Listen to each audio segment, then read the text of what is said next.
Briser net un bâton en bois, descendre des escaliers avec les mains ou encore faire des pompes dans une rivière. C'est le quotidien de Sasha Wang, un phénomène sur les réseaux sociaux. Il cumule près de 6 millions d'abonnés et il a ouvert sa propre école de Kung-Fu en Chine.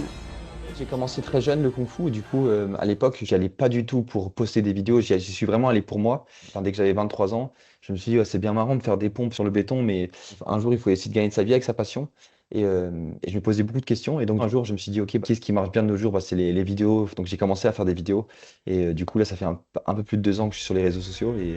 Et du coup, maintenant, j'arrive à en vivre. Shaolin veut dire temple de la forêt du mont Shaoxi, un massif religieux, mais depuis quelques années, ce lieu spirituel est devenu une vraie attraction touristique. Bah, déjà, le Kung Fu, il a beaucoup changé ces dernières années. Il y a clairement un Kung Fu avant et après Covid. Mais en fait, les élèves qui vont là-bas, c'est souvent des enfants où les parents, ils n'ont pas, soit pas tellement le temps de s'en occuper, ou ils n'ont pas forcément les moyens de s'en occuper. Et du coup, ils font du Kung Fu 6, 7, 8 heures par jour.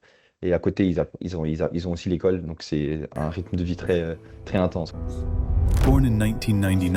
Avec de nombreux documentaires consacrés à son parcours, Sasha s'est petit à petit imposé comme une figure incontournable du Kung Fu.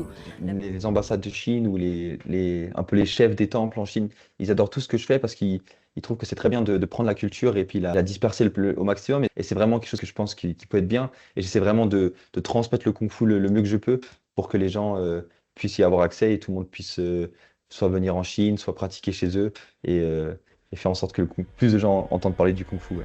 La pratique du Kung Fu dans les écoles de Shaolin a évolué ces dernières années. Les effectifs parcours augmentent. La plus grosse école accueille aujourd'hui plus de 50 000 élèves, loin des transmissions traditionnelles, autrefois fondées sur une relation maître-disciple en tête-à-tête.